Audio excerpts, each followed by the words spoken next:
V osnovni šoli Vincenzo e Diego de Castro Piran so se projektu pridružili zato, ker so ugotovili, da učenci različne vrednote znajo našteti, ne znajo pa živeti v skladu z njimi. 5 tednov so spoznavali 5 vrednot: zaupanje, odgovornost, spoštovanje, proaktivnost in samorealizacijo. La proattività è quando pensi di fare una cosa e dopo la fai, invece sei semplicemente attivo quando fai una cosa che qualcun altro ha già fatto.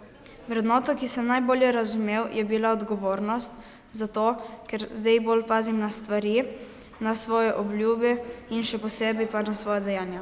Il rispetto, per esempio quando un alunno ti presta una matita, non la devi rompere o usare in modo cattivo.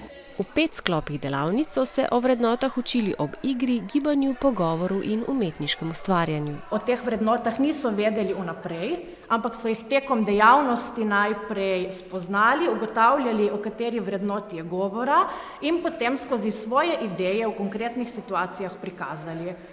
Vrednot se ne učimo samo v šoli, ampak tudi drugje, kot s prijatelji, starši in tudi druge. Sceglierei la fiducia perché senza di essa non potremmo costruire relazioni. Quando ad esempio facciamo dei lavoretti in gruppi dobbiamo le persone trattare ugualmente, tipo dando delle cose da fare agli altri, però dobbiamo sempre rispettarli, no? Mi je bila zanimiva je proaktivnost, ker so zdaj videli, da so lahko vodje, da so sposobni, da ne rabijo biti vedno tisti, ki nekomu sledijo, ampak tisti, ki vlečejo naprej. V času pubertete pa je zelo pomembna tudi samoregulacija. Hitro eksplodirajo, emocije pridejo takoj na dan, hormoni, da jim zavestimo te plati in da tudi jim pomagamo regulirati, ker se da. Včasih nismo tako potrpežljivi, zato ker hočemo takoj vse dobiti in smo včasih celo razvajeni.